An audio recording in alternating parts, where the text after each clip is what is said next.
urbaine. Ce mot caractérise à lui seul la civilisation romaine.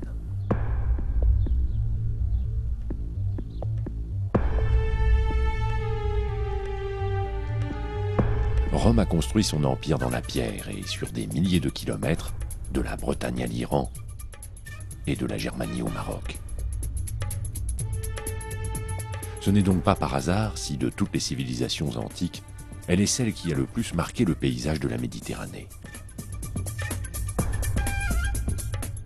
Contraints par les exigences de leur conquête à fonder de nombreuses villes, les Romains développèrent une politique urbanistique rationnelle sur toute l'étendue de leur empire.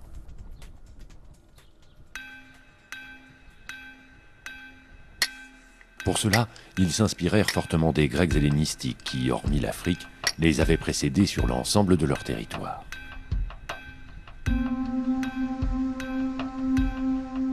Mais les Romains apportèrent également leur génie propre à la solution de problèmes imposés par des conditions de vie nouvelles.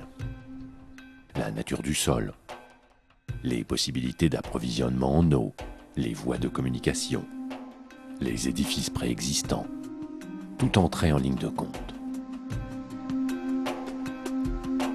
Colonies, municipes, villes libres ou tributaires, chacune des villes fécondées par Rome possédait une structure particulière, plus ou moins fortement marquée par l'influence indigène.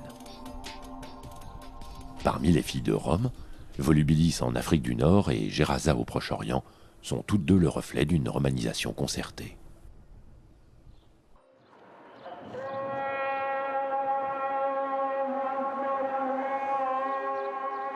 Amman. L'actuelle capitale jordanienne porte encore la marque du temps où elle appartenait à l'Empire romain d'Orient.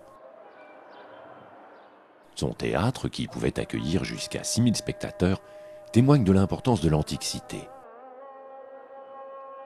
Elle s'appelait alors Philadelphia. Quittant Amman, nous mettons le cap au nord, en direction de Jerash, le nom moderne de Gerasa. Les deux cités faisaient partie de la Décapole. Ce nom désignait jadis le territoire qui, sur la rive est du Jourdain, s'étend du sud de la Syrie au nord de la Jordanie actuelle. Cette contrée est assurément l'une des plus fertiles du Proche-Orient. Au IIIe siècle avant Jésus-Christ, les successeurs d'Alexandre le Grand y fondent une dizaine de centres urbains. Modestes par leur taille, mais riches de leur sol et d'une intense vie culturelle, ils ne tardent pas à susciter l'intérêt de leurs voisins, les Nabatéens et les Asmonéens, qui, au lendemain de la chute de l'Empire hellénistique, se les disputent âprement.